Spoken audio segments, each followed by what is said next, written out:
તારીખ 4/7/1996 દંતાલી આશ્રમમાં અધિક માસ નિમિત્તે તુલસીકૃત રામાયણ ઉપર સ્વામી સચ્ચિદાનંદજીનું પ્રવચન.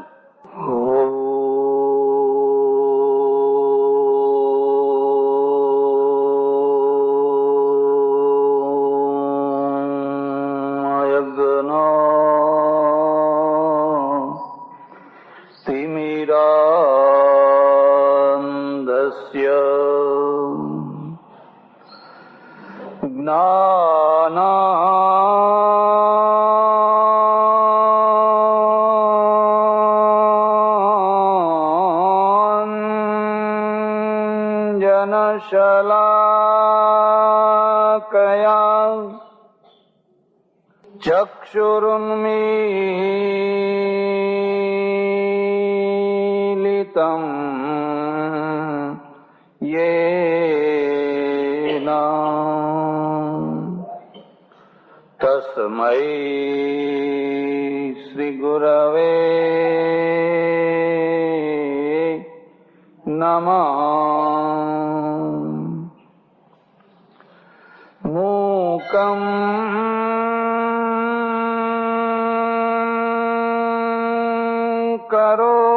કરોતિ વાચાલં પંગું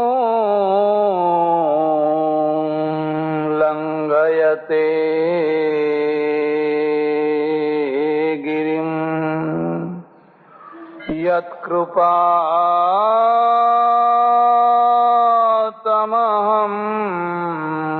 વંદે પરમાનંદ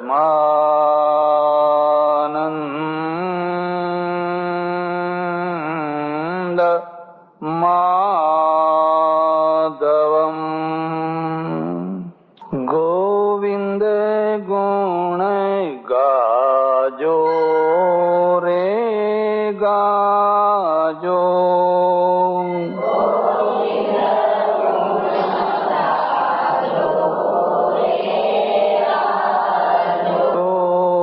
ગોવિંદ ગુણ ગાજો રે ગાજો.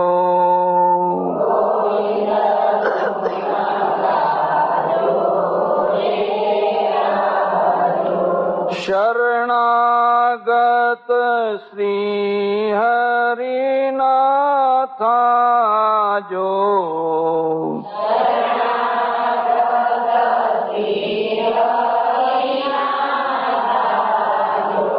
ગોવિંદ ગુણ ગાજો રે ગાજો.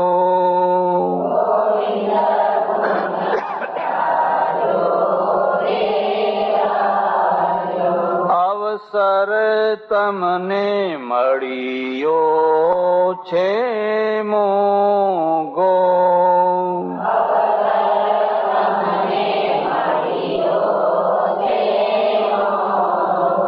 અમૃત ઘટ વાળશો ના ઊંધો,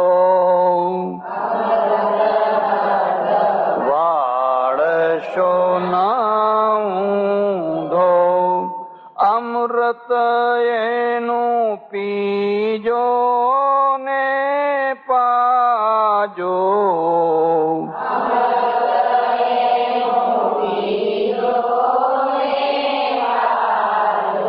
ગોવિંદ ગુણ ગાજો રે ગાજો.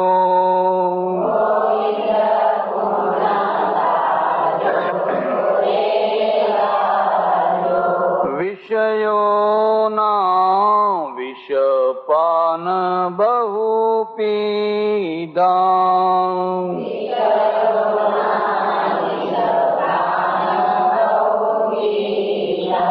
દર્શન હરિચરણો ના કીધા,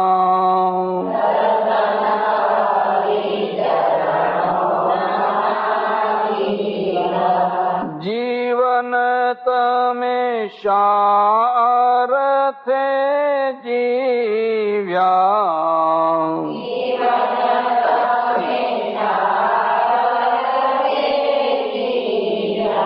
ગોવિંદ ગુણ ગાજો રે ગાજો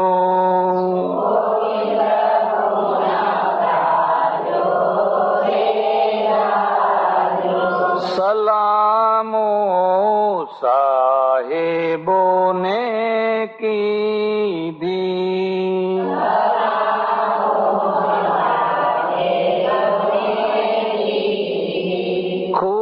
ખુશામત ખોટાની કીધી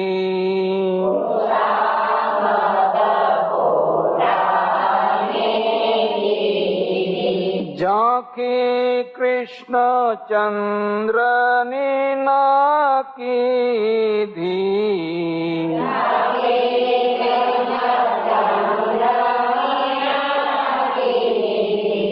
ગોવિંદ ગુણ ગાજો રે ગાજો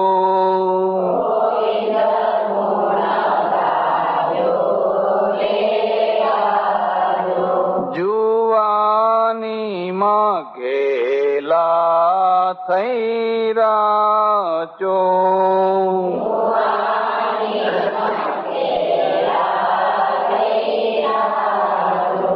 કાંતા વચને થઈ નાચો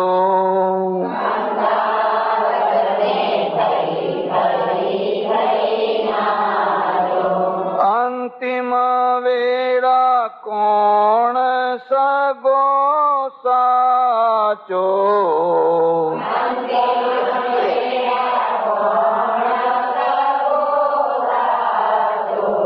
ગોવિંદ ગુણ ગાજો રે ગાજો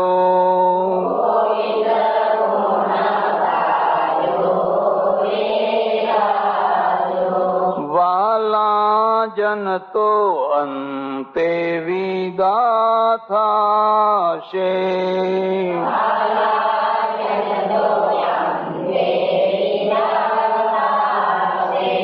પરપોટો પાણીનો ફૂટી જાશે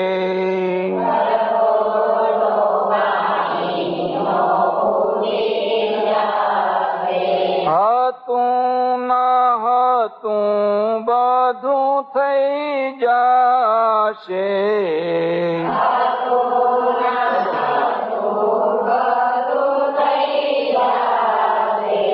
ગોવિંદ ગુણ ગાજો રે ગાજો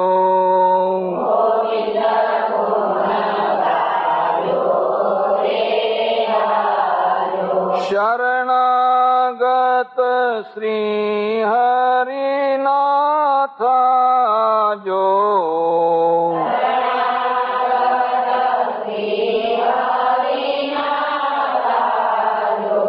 ગોવિંદ ગુણ ગાજો રે ગાજો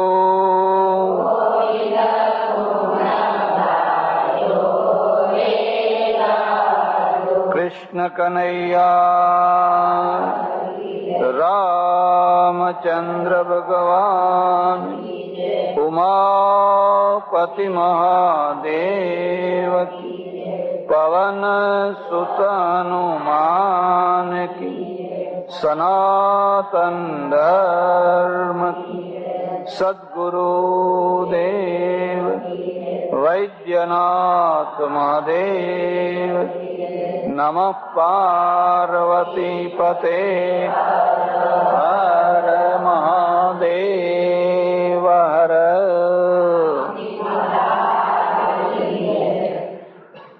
અધિક માસનું નિમિત્ત કરીને સંત શિરોમણી પ્રાતર્વંદ્ય ગોસ્વામી તુલસીદાસ મહારાજ વિરચિત તુલસી રામાયણના જુદા જુદા પ્રસંગોને કેન્દ્રમાં રાખીને માનવ જીવનના પ્રસંગો અને પ્રશ્નોની ચર્ચા ચાલી રહી.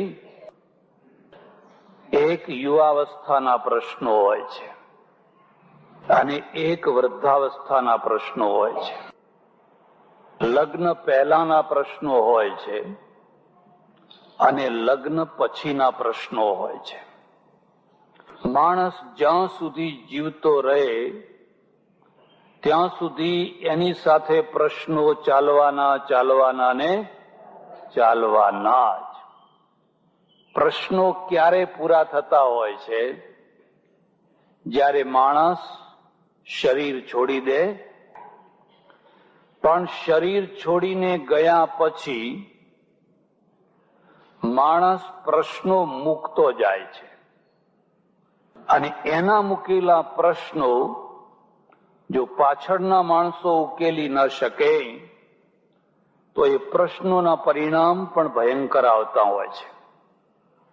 દશરથની વૃદ્ધાવસ્થા ચાલી રહી છે અને વૃદ્ધાવસ્થાના પ્રશ્નો મેં કહ્યું એમ કેટલીક વાર બહુ ભયંકર, બહુ વિકટ હોય છે. તમારી યુવાવસ્થા હોય, જિંદગીને 15, 17, 18, 20, 25 વર્ષ થયા હોય, એટલે 20-25 વર્ષનું જે ભેગું થયેલું હોય એને તમારે ઉકેલવાનું હોય. પણ તમે 60, 65, 70, 80 પહોંચો એટલે તમારે આ 80 વર્ષ સુધીનું જે ભેગું થયું હોય એ બધું ઉકેલવાનું. 80 વર્ષ સુધી જે તમે ભૂલો કરી હોય, તમે જે વ્યવહાર કર્યો હોય, તમે જે સંબંધો બાંધ્યા હોય, તમે જે કંઈ કર્યું હોય એ બધો 80 વર્ષનો સરવાળો થાય. પેલાને તો 18, 20, 22 વર્ષનો જ સરવાળો થાય એટલે એનો સરવાળો બહુ નાનો હોય. પણ વૃદ્ધાવસ્થાનો સરવાળો ઘણો મોટો હોય. એક બીજી વાત છે, વૃદ્ધાવસ્થાના 2 પ્રશ્નો. એક તો વારસાનો પ્રશ્ન લગભગ દરેક વૃદ્ધને અપજવતો હોય. દરેક વૃદ્ધને. તમારી પાસે મિલકત છે, ઘણી મોટી મિલકત છે, પણ કોઈ વારસદાર નથી. વારસદાર ન હોય તો એ પ્રશ્નને બહુ સરળતાથી ઉકેલી શકાય. શરત એટલી છે કે એ વૃદ્ધ છે ને એમાં ડાપણ હોવું જોઈએ, નિર્મોહી ભાવ હોવો જોઈએ.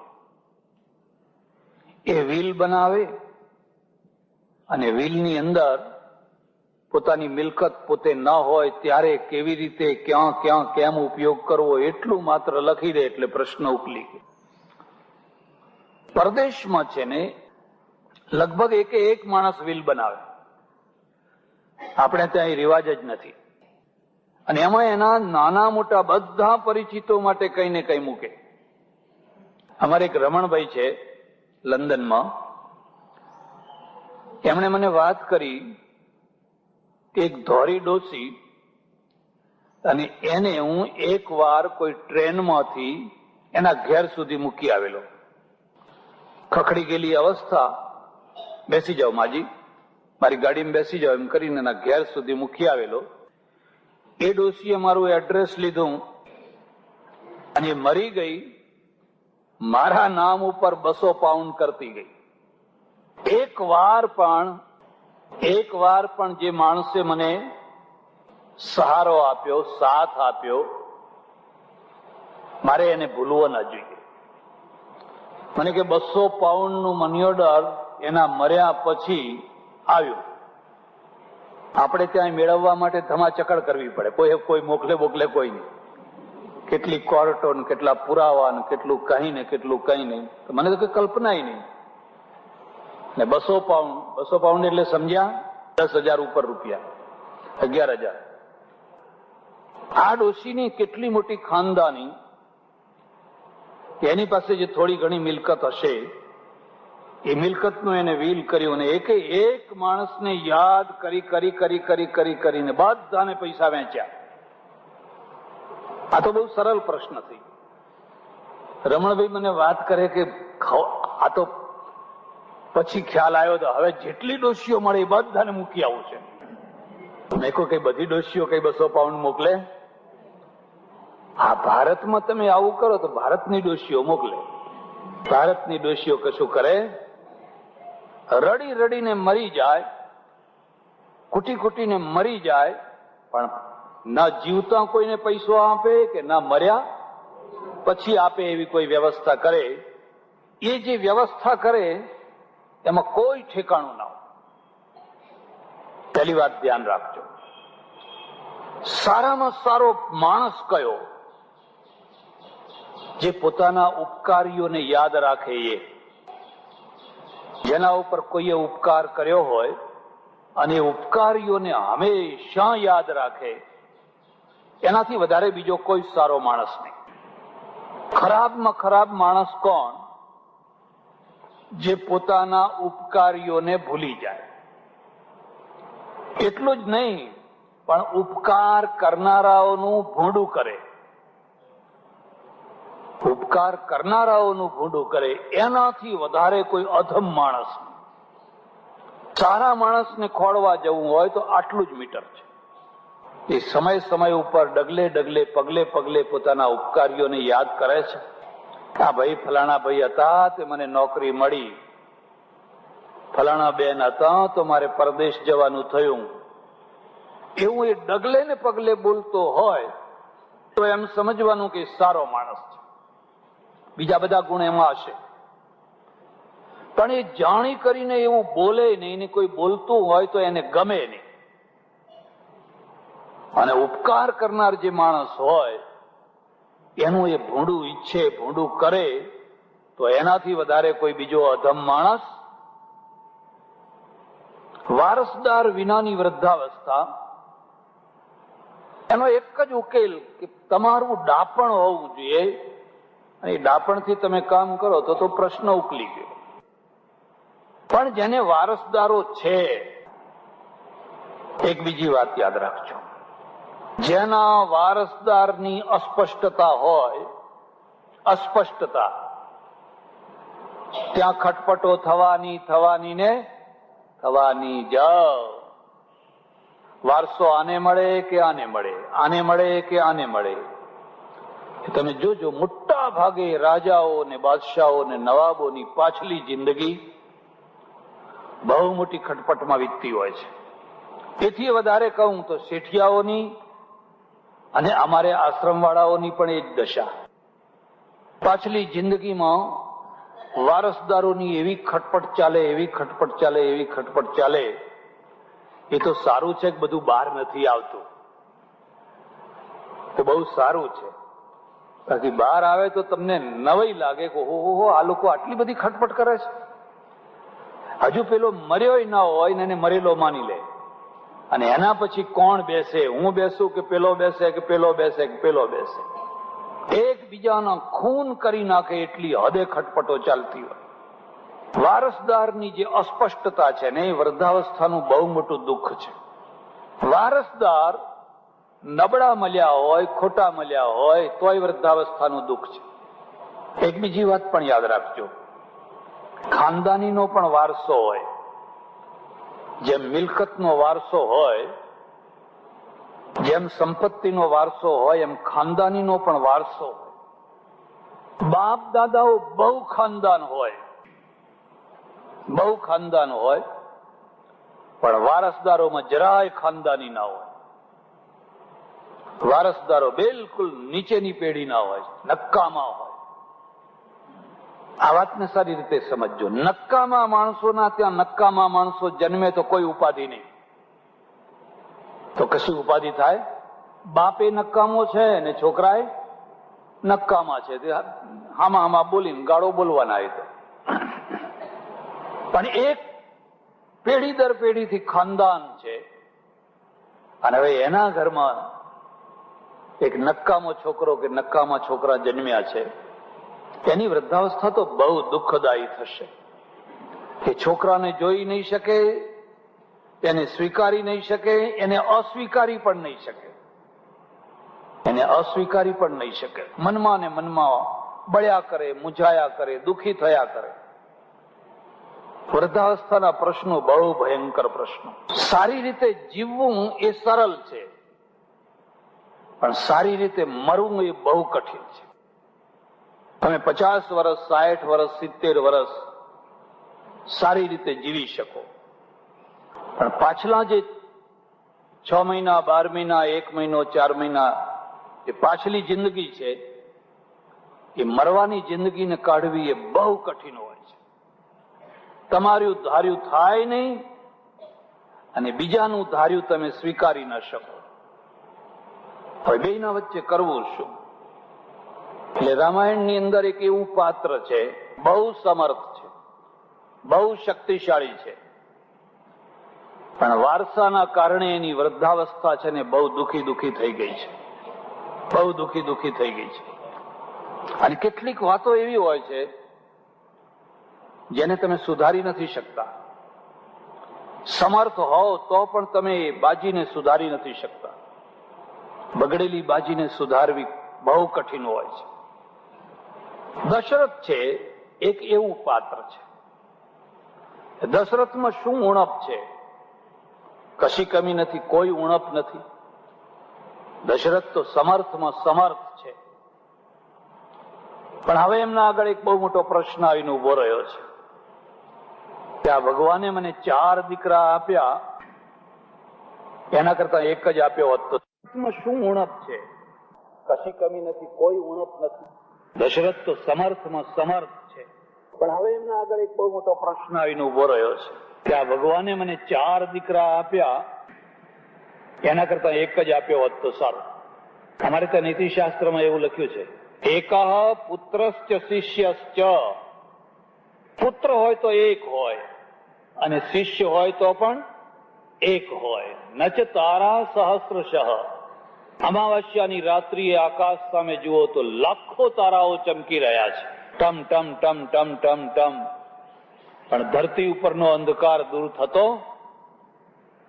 કિમ બહુભીર પુત્રૈ કુશલૈ ઢકૈ. નીતિકાર કહે છે કે અરે ઘણા છોકરા થયા, પાર વિનાના થયા. કાઠિયાવાડમાં એને વેજા કે વેજા, ઘણા થયા. આ તમને તમારી વૃદ્ધાવસ્થા શાંતિથી પાર નહીં પડવા દે. વૃદ્ધાવસ્થામાં દુઃખી કરી નાખશે. અને એક બીજી વાત પણ યાદ રાખજો, આખી દુનિયા ઉપર જોજો, આખી દુનિયા ઉપર રાજ સત્તા હંમેશા અલ્પસંખ્યકોએ ભોગવી છે. બહુસંખ્યકો કદી રાજ્ય નથી કરી શકતા. અંગ્રેજો મુઠ્ઠીભર હતા, આખી દુનિયા ઉપર રાજ કર્યું. અને જ્યાં કરોડોની વસ્તી હતી ને એ કશું નથી કરી શકતા. અહીંયા રાજ કરનારા પછી એ રાજપૂતો હોય, દરબારો હોય, મોગલો હોય, સુલતાનો હોય, બધા મુઠ્ઠીભર હતા. થોડાક હતા, 0.5%, 1%, 5%, 2%. જ્યાં લોટ ઓફ પ્રજા હતી ને, કુરકુરિયા. નીતિકારે એક બહુ સુંદર ઉદાહરણ આપ્યું છે. એકેન પુત્રેણ વ્યાઘ્રી રાજ્ઞી વનસ્ય ચ. જો પેલી સિંહણને જુઓ, વાઘણને જુઓ, એને એક પુત્ર હોય છે પણ આખા જંગલની એ માં રાણી થઈને બેસે. આખા જંગલ ત્રાડ પાડે તો આખું જંગલ ધ્રુજી ઉઠે છે. સહૈવ દશભી પુત્રૈ ગર્દભી ભારવાહિની. પેલી ગધેડીને 10 પુત્રો થયા. એક થયું, પછી બીજું થયું, પછી ત્રીજું થયું, પછી ચોથું થયું, ઓહો 10 થયા. અને હવે આ ગરડી થઈ. પણ એ 10 ના સાથે આ 11 ને ભેગી કરીને એનો માલિક છે ને એના ઉપર કામ લે છે ને દંડેકડા મારે છે. પોતાના 10 છોકરાઓ સાથે 11મી ભાર ઉંચક્યા કરે છે. ઘડપણમાં પણ એને ભાર ઉંચકવાનો બંધ થયો કે માં હવે તમે ગરડા થયા, હવે શાંતિથી બેસો. ઘડપણમાં એ બિચારી મજૂરી કરતી હોય, રોજનો રોટલો કમાતી હોય, અહીંથી લાવે, વાસીદું કરે, કપડાં કરે, છોકરા 10 છે, એકે કશા કામના. દશરથના મનમાં ઊંડે ઊંડે એવો વિચાર આવે કે અમારે 4 પુત્રો છે, એની જગ્યાએ જો એક જ પુત્ર હોત તો કેટલું સારું થાત. કારણ શું છે કે વારસો બાપવો છે, રાજના ઉત્તરાધિકારીની નિયુક્તિ કરવી, યુવરાજ પદ આપવું છે. તમે યુવરાજ પદ આપો, એક મહત્વની જગ્યા આપો, અને બાકીના બધા ભાઈઓ એને સ્વીકાર કરી લે, કુટુંબ સ્વીકાર કરી લે, તો એના જેવું બીજું એક રૂડું નહીં. પણ આ મુદ્દાને સમજી લેજો. જ્યાં બહુ મોટો વારસો હશે ત્યાં નાની મોટી ખટપટો રહેવાની ને રહેવાની જ. આને કેમ નહીં, આને કેમ નહીં, આને કેમ નહીં, આ અધિકારી છે, આ અધિકારી છે, અમને કશું ના આપ્યું. મારો તો અનુભવ થયો છેલ્લા 5-7 વર્ષમાં કે લોકોને દુશ્મન બનાવવા હોય તો આપવાનું શરૂ કરો. આપો એટલે તરત જ દુશ્મન, એને આપ્યું ને મને ના આપ્યું, એને વધારે આપ્યું ને મને ઓછું આપ્યું. આપો જ નહીં તો કઈ નહીં, તો કશું જ નહીં. પણ જ્યાં તમે આપવાનું શરૂ કરો એટલે લોકો ટીકા કરવાના ને કરવાના જ. ઓછામાં ઓછી ટીકા કોની થાય છે? જે કદી જમણવાર કરતા જ નથી. જેમના ઘરમાં કદી જમણવાર થતો, કોને ટીકા કરે? કઈ નહીં. જમણવાર થયો હોય તો કોઈ કહે કે દાળ મોરી થઈ હતી, કે તીખી થઈ હતી, કે આવી થઈ હતી, કે તેવી થઈ હતી. વધુમાં વધુ ટીકા કોની થતી હોય છે? જેના ઘેર બહુ જમણવાર થતા હોય છે. હે મને ના બોલાયો, એને બોલાયો, ફલાણાને ના બોલાયો, આમ ના થયું, તેમ ના થયું. જ્યાં તમે આપવાનું શરૂ કરો એટલે તમારી ટીકા થવાની ને થવાની. એક બીજી વાત યાદ રાખજો, સમાજમાં કેટલાક માણસો નખશીખ ટીકાખોર હોય છે. નખશીખ ટીકાખોર હોય છે. એના માટે અમારે ત્યાં શબ્દ વાપર્યો છે સંસ્કૃતમાં, અસૂયા. અસૂયાનો અર્થ થાય છે ગુણેશ દોષાવિષ્કરણમ અસૂયા. જે ગુણોમાં પણ દોષ દેખે એનું નામ કહેવાય અસૂયા. દોષમાં દોષ દેખાય તો બરાબર છે, પણ ગુણોની અંદર પણ જેને દોષ દેખાય એનું નામ કહેવાય અસૂયા. તે તો ગુણોમાં દોષ જીવાના, તો પછી દોષમાં તો દોષ જુએ, એમાં કઈ મોટી વાત હતી? એટલે દશરથ છે ને, એક તો દશરથનો અંગત પોતાનો પ્રશ્ન છે, અને બીજો પરિવારનો પ્રશ્ન છે. અને જેમ જેમ પરિવાર મોટો થતો જાય એમ ખટપટોનું ક્ષેત્ર પણ મોટું થતું. તમે બધાને કેટલાને રાજી કરી શકો? કોને કોને રાજી કરી શકો? 4 માણસો માટે તમે સાડીઓ લાવો અને જો 5મું રહી ગયું હોય તો ઉપાધિ તમારે આ વગર જોતી ઉપાધિ ઉભી કરી. અને 4 માટે લાવો અને જો એના કલર જુદા જુદા હોય કે પછી એક કલરની ના મળી હોય ને કંઈક જુદી જુદી, તો 4 ભેગા થઈને આમ મેળવે પછી કે હે તને તો બહુ સારી આપી, એમ મોઢું આવું થઈ જાય. કઈ મોઢું ફૂલે, કઈ મોઢું ફૂલે, કઈ મોઢું ફૂલે. આખી જિંદગી તમે આ પ્રકારના વ્યવહારમાં થાકી જાઓ, પછી કંટાળી જાઓ. અને બીજી વાત પણ યાદ રાખજો, જેના સ્વભાવમાં આપવાનું છે ને એ 1000 ટીકાઓ થશે તો એ આપ્યા વિના રહેવાનો. જેના સ્વભાવમાં ખવડાવવાનું છે એની પણ લોકો ગમે એટલી ટીકા કરશે તો એ ખવડાવ્યા વિના એ રહેવાનો. અને જેના સ્વભાવમાં ખવડાવવાનું નથી એને તમે ગમે એટલું કહો ને કે ડંકો વગાડો ને, એ કદી ડંકો વગાડે. દશરથના સામે આ બહુ મોટો પ્રશ્ન છે, વારસદાર કોને બનાવવો? અને જેને હું વારસદાર બનાવીશ એને બધા સ્વીકાર કરશે કે કેમ? અને જો સ્વીકાર નહીં થાય તો? એટલે એને બહુ ફૂંકીને પગલું ભરવા માંડ્યું. બહુ ફૂંકીને પગલું ભરવા માંડ્યું. પોતાના મંત્રીને બોલાવ્યા, કહ્યું જુઓ મારા વાળ સફેદ થઈ ગયા. અને વાળ સફેદ થાય એટલે ભગવાન નોટિસ આપે, ચેતવણી આપે કે હવે તમારા દિવસ નજીક આવ્યા છે, માટે જેટલી તૈયારી કરવી હોય એટલી કરજો. ભગવાન તો ઘણી નોટિસો આપે, પછી આંખે મોતિયો લાવે, સાવધાન હવે તમે આંધળા થવાના છો, પછી કાન બેરા કરે, પછી બધા દાંત પાડી નાખે, બોખું મોઢું બોખ બિલકુલ બોખું આમ આમ આમ કરતા હોય ને, બોખા માણસો તમે જોયા, થૂંક ઉડતું હોય, બોલે તો એ થૂંક ઉડે, ચોકઠું બોકઠું ચડાવે, પછી અહીં ઢીંચણમાં વા આવે. એક ડોશી હતા, વર્ષો પહેલા આવતા, 80-82 વર્ષના, 80-82 વર્ષના, મને કે આ પગમાં દેવતા મૂક્યો, લાલબાઈ મૂકી છે એમ કે, નહીં તો હું તો ઘોડો છૂટે એમ છૂટતી, એમ કે ઘોડો છૂટે ને એમ છૂટતી. અરે બધા ઘોડાની માફક છૂટતા, કઈ આખી જિંદગી ઘોડાની માફક છૂટી શકાય? હું તો કે 20 ગૌની વાત લાવતી એમ કે, હવે લાવો વાત, હવે 20 ગૌની વાત લઈ આવતી એમ. પણ હવે આ ઢીંચણ કામ કરતા એની કોઈ દવા નહીં. કરોડ ઉપાય કરો, આ વા જવાનો નથી, ડાયાબિટીસ જવાનો નથી. કોઈ ગમે એવું લલચાવે, ઓહો આમ હાથ ફેરવે ને ડાયાબિટીસ જતો રહે, આમ હાથ ફેરવે ને વા જતો રહે. પણ જોયો ને, મારી નજરે જોયો ને. આ હોસ્પિટલોની કોઈ જરૂર પડે ખરી? આ દવાખાના, આટલું મોટું રિસર્ચ કોઈ જરૂર પડે ખરી? પણ આવી લોકો વાતો કરે. આ બધા ગડપણના જે રોગો છે, એ ગડપણના રોગો મરે જ જવાના છે. ઓછા થાય, થોડા ઢીલા થાય, જો તમે નિયમમાં રહો તો. બાકી કોઈ એમ કે હવે બિલકુલ મટાડી દો. લોકો કેન્સર મટાડી દે છે. જશોની દવાખાને લાવો કે કેન્સર મટાડી દો. મટતું હશે? જેની પાછળ અબજો રૂપિયા લોકોએ ખર્ચ્યા છે, રિસર્ચ કરે છે, એ નથી મટાડી શકતા. અને આ ઊંટ વૈદ્યો બધા મટાડી દે. ભારતમાં છે ને ઊંટ વૈદ્યોનું બહુ ચાલે. ઊંટ વૈદ્યોનું લાઈન લાગી હોય એમના ત્યાં. એટલે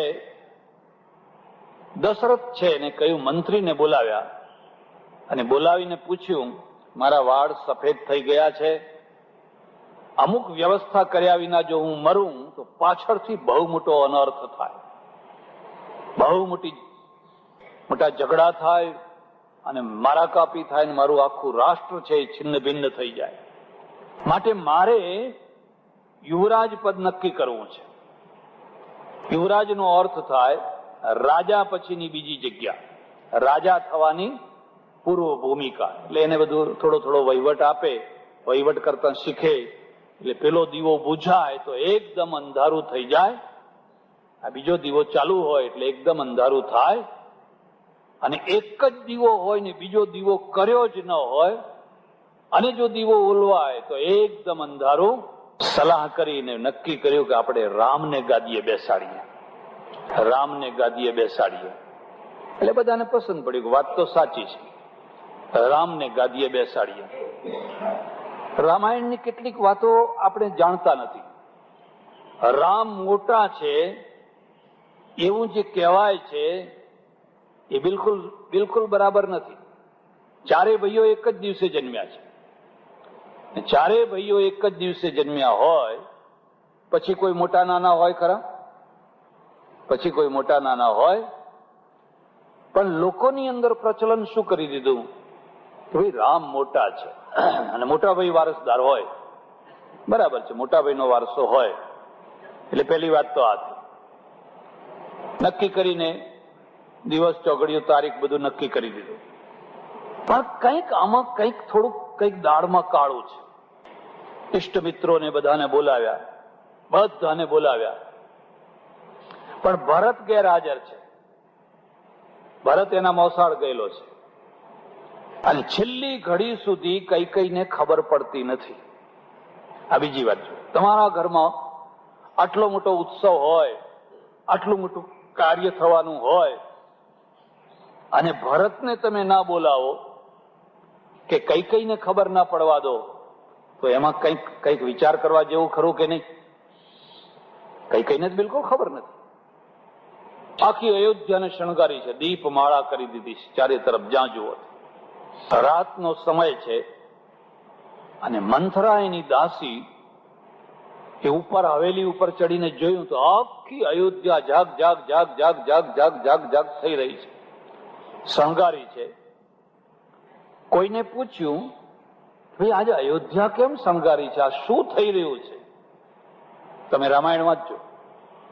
નથી કઈ કઈને ખબર, નથી મંદરાને ખબર. તમારા ઘરમાં કોઈ બહુ મોટો પ્રસંગ આદર્યો હોય અને ઘરના ખાસ માણસને ખબર ના પડવા દો, તો એ ઘરનું ખાસ માણસ ખરા ટાઈમે પછી રિસાય કે ના રિસાય? તમારે મને થોડીક વાત તો કરવી હતી. મંદરા એકદમ રિસાઈ. એક બીજી વાત પણ યાદ રાખજો, સંસારના પ્રશ્નો જે ઉકેલવાના છે ને, એ પ્રશ્નો ઉકેલવાનું સૂત્ર છે હાથ ઉપર લેતા આવડવું જોઈએ. તમારે જયારે પ્રશ્ન ઉકેલવા છે તો એ પ્રશ્નમાં જે કોઈ આડે આવે એવા હોય એને પેલા હાથ ઉપર લઈ લો. તમે એને અંધારામાં ના રાખો, અને અંધારામાં રાખશો તો જયારે એને ખબર પડશે ત્યારે તમારો પ્રશ્ન બગાડી નાખશે. પણ મુત્સદ્દીગીરી એમાં છે કે તમે એને હાથ ઉપર લઈ લો, પેલા એને વાત કરો, એવી રીતે વાત કરો કે તમારી સાથે સંમત થાય. એ પોતે જ કહે ના હા આવું જ થવું જોઈએ, આવું જ થવું જોઈએ. એક વાર એ માણસ હાથ ઉપર આવી ગયો પછી તમારો પ્રશ્ન સરળ બની જાય. દશરથને ભય હશે કે કદાચ કઈ કઈને વાત કરું ને ખબર પડી જાય ને ભરતને બોલાવી લે તો, અને ભરત આવી જાય તો.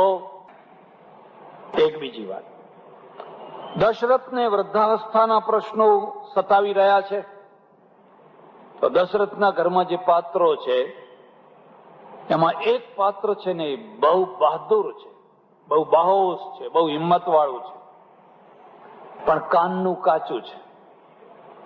કાનનું આ એક નિયમ છે કે અત્યંત લાગણીશીલ માણસ હોય ને એ કાનનો કાચો હોય, અને જે કાનનો કાચો હોય એના કાન બહુ જલ્દી ભંભેરી શકાય, બહુ જલ્દી એના કાન ભંભેરી શકાય. કેટલાક માણસો છે ને એ જીભના કાચા હોય. જીભના કાચાનો અર્થ તમે સમજ્યા? વચન આપ્યું હોય ને પાડે જ નહીં. વચન આપે આવી સભામાં કે લખો મારા 5,000, મારા 11,000, કોને પાડવા છે? પછી લેવા જાવ તો કઈ આપે? વચનનો કાચો માણસ છે. અને વચનનો જે કાચો માણસ હોય એને રોયલ બ્લડ ના કહેવાય. આ શબ્દ ઉપર સમજજો. રોયલ બ્લડ કોને કહેવાય? એની એક જ નિશાની, વચન માટે જે પ્રાણ આપે એનું નામ રોયલ બ્લડ. અને ડગલે ને પગલે વગર કારણે, ઓછા કારણે પણ ફરી જાય ફરી જાય ફરી જાય એને રોયલ બ્લડ કહેવાય. ભલે ને કરોડાધિપતિ હોય, ભલે ને લક્ષાધિપતિ હોય, ભલે ને અબજોપતિ હોય, ભલે એનો જય જયકાર થતો હોય, પણ એ રોયલ બ્લડ ના કહેવાય. રોયલ બ્લડ નો ઇતિહાસ એનો જ ઇતિહાસ હોય. એટલે કેટલાક માણસો છે એ જીભના કાચા હોય, જાત જાતની વાતો છે બધી. એટલે જે કાનના કાચા હોય એની કાન ભંભેરણી કરનારા કોઈને કોઈ માણસો મળી રહે. એક બીજી વાત પણ યાદ રાખજો, કાનના કાચા માણસો હોય એને કાન ભંભેરણી કરનારા માણસો બહુ ગમે, એને બહુ ગમે. જેમ શરીર ઉપર ધાધર થઈ હોય, ખસ થઈ હોય ને ખણ આવે, અને ખણમાં તમને સારું લાગે, ભલે લોહી નીકળી જાય, લવર લવર કરે, એમ કાનમાં પણ ખણ આવે. કાચો માણસ હોય ને એના કાનમાં હંમેશા ખણ આવતી હોય. એટલે જગ્યા જગ્યાએ જઈને કેમ આજ પેલું શું થયું, પછી ફલાણું શું થયું, એને આખા ગામની વાતો સાંભળવાની ખંજવાળ આવે છે. કેટલાક માણસો એવા હોય કે તમે સંભળાવવા જાવ તો એ ના પાડે, જો મારી પાસે આવી વાતો કરવા નહીં આવવાની.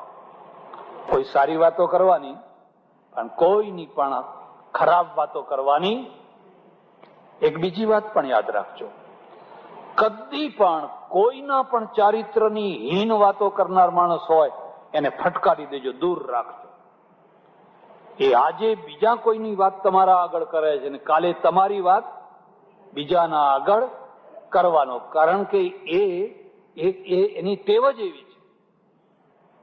પણ પેલી કાનની જે ખંજવાળ છે ને, એ ખંજવાળ વાળો માણસ તો એવો હોય ને કે પોતાના પૈસા ખર્ચીને પહોંચી જાય. અને પછી બધું સાંભળે, આમ માથું હલાવીને બધું તાપસી પૂરી બધું સાંભળે, અને એમાંથી પછી ભડકો થાય, એમાંથી પછી અનર્થો, મોટા અનર્થો થાય. જેમ શરીર છે એને આપણે મલમ ચોપડીએ તો ખસ મટી જાય અને લવરવાનું બંધ થાય, એમ કાનની ખંજવાળ હોય તો એનો એ મલમ છે, અને એના મલમનું નામ છે સત્સંગ. એના મલમનું નામ શું છે? હરિકથા, હરિકીર્તન, સત્સંગ. તમે 1 કલાક કરો, જુઓ, 1 કલાક ભજન કરો. આ બહેનો બધા કલાક 2 કલાક જે તાળીઓ પાડે, અને તાળીઓ પાડે છે ને, એની પાછળ તો બહુ મોટું વિજ્ઞાન છે. કાલે જ એક માણસે મને કહ્યું કે જયારે રમઝટ બોલાતી હોય તાળીઓમાં તો એક્યુપ્રેશર થાય. એક્યુપ્રેશર નો અર્થ સમજ્યા? આપણા જે શરીરના જુદા જુદા અંગો છે ને, એ અંગો જયારે એકબીજા સાથે આમ દબાય કે એવું તેવું થાય ને, તો આખા શરીરનું આરોગ્ય, તનનું મનનું સુધરી જાય. એક્યુપ્રેશર અને એક્યુ પંચર, આ 2 પદ્ધતિઓ છે. એટલે આમ મંદિરમાં જે ઉભા થઈને લોકો નાચે ને, છોકરાને એક ચોકલેટ આપો તો કેમ નાચે છે? એને કોઈ શીખવાડ્યું નથી નાચતા, પણ જ્યાં એને ચોકલેટ લાવી આપી, હાથમાં આપીને તરત નાચવા માંડવાનું. કારણ કે નાચવાના કારણે એના પગના જે તળિયા છે ને, એ તળિયાના જે પોઈન્ટ છે ને, એ પોઈન્ટમાંથી એને આહલાદ મળવાનો, આનંદ મળવાનો, એટલે નાચવાનું બહુ ગમે. હજી તમને વધારે વાત કહું. અહીંથી તમારે ધર્મજ ચોકડીએ જવું હોય અને પગે ચાલતા જવું હોય તો હિંમત ના થાય. અરે રે, આ કોલેજ ચોકડીએ નથી જવાતું ને ધર્મજ ચોકડીએ તો ક્યાંથી જવાય? કોઈ બસ આવે, કોઈ રિક્ષા આવે, અડધો કલાક, 2 કલાક બેસે, પણ પગે ચાલીને જઈ શકે. પણ એ જ બહેનને કે એ જ ભાઈને નવરાત્રીના ગરબા રમવા ઉભા કરી દો, જોઈ લો તમારે પછી ઠેઠ વાસદ પહોંચે એટલું દોડે. જો એ મીટર બાંધ્યું હોય, જો એ માપો તો ઠેઠ વાસદ પહોંચી ગઈ હોય. એ 9 વાગ્યાની જે રમઝટ મચાવતી હોય ને, તો 2 વાગે પણ આમ, કેટલા તો જાડા હોય ને, પણ મટક મટક મટક મટક આમ તેમ કરતા. હું વિચાર કરું કે અમને થાક નહીં લાગતો હોય. કારણ શું છે? પેલા પગની અંદરથી શક્તિ આવે છે, નિશ્ચિત પોઈન્ટો દબાય છે, અને આમ તાળીઓ પાડે છે. એટલે તાળીઓ પાડવાના કારણે હાથના પોઈન્ટો છે, અને એનાથી આરોગ્ય મળે છે. તમારે જોજો, આ ભજન કીર્તન કરનારા ને રમઝટ બોલાવનારા ડોક્ટરના ત્યાં ભાગ્યે જ જાય. ડોક્ટરના ત્યાં કોણ જાય? જે પેલા ખુરશીમાં પડ્યા કાન ખંજવાળતા હોય કે પેલીનું શું થયું, પેલાનું શું થયું, ફલાણાનું શું થયું. હવે જાઓ ડોક્ટરના ત્યાં, ભરો આંટા મારો. પેલાને તો આનંદ આવે. રાતના 2 વાગ્યા હોય તો થાક ના લાગે. 2 વાગે આવીને સુઈ જાય, 5 વાગે પાછા ઉઠી જાય. કેમ થાક નથી લાગતો? આ તો બહુ વૈજ્ઞાનિક વાત થઈ. એટલે એક તો કાન ભંભેરણી વાળું માણસ છે, અને એક કાન ભંભેરણી કરનારું માણસ છે. તો બેયનો મેળ પડી ગયો ને, બેયનો યોગ આવી ગયો. તુલસી રામાયણ એમ કે છે કે દીખ મંથરા નગર બનાવા. ઓહો, મંથરાએ જોયું ચારે તરફ અયોધ્યા જાણે કોઈ નવ વધુ હોય અને શણગાર સજ્યો હોય એવી રીતે આખી અયોધ્યા કિલકિલાટ કરી રહી છે. એક બીજી વાત જરા સમજવા જેવી છે. અમારે ત્યાં એક બહુ સારો ગ્રંથ છે, એનું નામ છે યોગ સૂત્ર. યોગ સૂત્ર.